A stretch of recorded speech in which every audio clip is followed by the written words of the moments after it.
Bonjour, j'espère vous trouver en pleine forme. Je vous propose aujourd'hui de vous montrer ce qui se passe en coulisses de ce que vous pouvez vivre actuellement grâce à l'oracle d'Amaham de Stéphanie Gras. Je vais axer cette canalisation sur une relation spécifique entre vous-même et la première personne qui vous vient à l'esprit. Ne mettez pas de mental là-dedans, le premier prénom qui surgit, c'est le bon. Ne cherchez pas midi à 14 heures.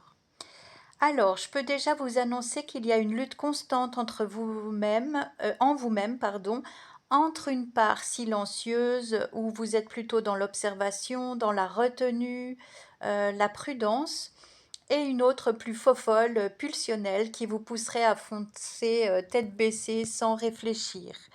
Ces deux élans cohabitent actuellement tant bien que mal en vous et mènent une danse effrénée quant au comportement à adopter face à cette autre personne.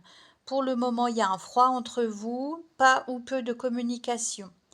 Sachez que votre histoire vient de terminer un cycle et on va voir avec la suite de la guidance si c'est fini pour de bon ou pas.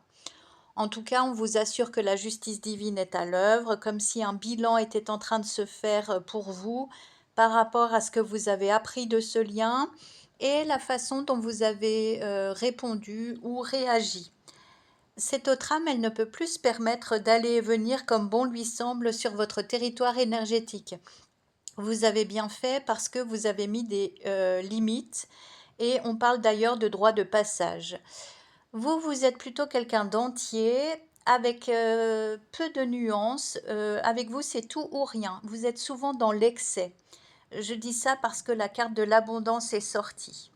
Pour autant, cette distance entre vous n'est pas dramatique puisque vous vous tenez aux portes des rêves. Alors sans doute parce que vos âmes échangent et se comprennent durant votre sommeil, en méditation aussi, ou sur un autre plan énergétique, mais aussi parce que vous accédez dans cette relation à un nouveau palier évolutif. À vous de franchir la bonne porte et pour effectuer le choix qui vous serait le plus bénéfique, on vous recommande de laisser jaillir vos émotions symbolisées par l'élément eau. Vous savez que l'élément eau, c'est le véhicule des émotions, mais pas seulement dans les larmes.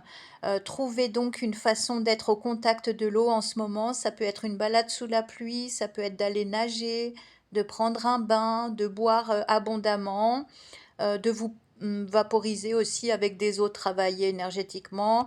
Prenez ce qui vous semble le plus adapté pour votre cas. C'est en accueillant, en exprimant ces émotions que vous serez capable de laisser transparaître la vérité de votre cœur dans cet espace où on ne triche pas, où règne l'authenticité. À partir de là, vous allez dialoguer avec cette autre personne, cette autre âme, encore chère à votre cœur, pour une rencontre sincère. C'est au niveau des âmes que ça se passe. Et ne vous impatientez pas si sa personnalité n'accuse pas réception tout de suite de vos pensées et de vos intentions. Je vous assure qu'au niveau énergétique, son âme sait qui vous êtes par rapport à lui ou par rapport à elle et tiendra compte de ce que vous lui émettez pour l'évolution de votre histoire. Si vous êtes dans une démarche de paix, de sincérité, alors il ne peut y avoir que des retombées positives, à plus ou moins long terme, on est d'accord. En tout cas, un bonheur accessible s'annonce dans le sens de détachement, de confiance en ce lien, quoi qu'il arrive. Sur ce, je vous souhaite de vivre une très belle journée et je vous dis à tout bientôt. Au revoir.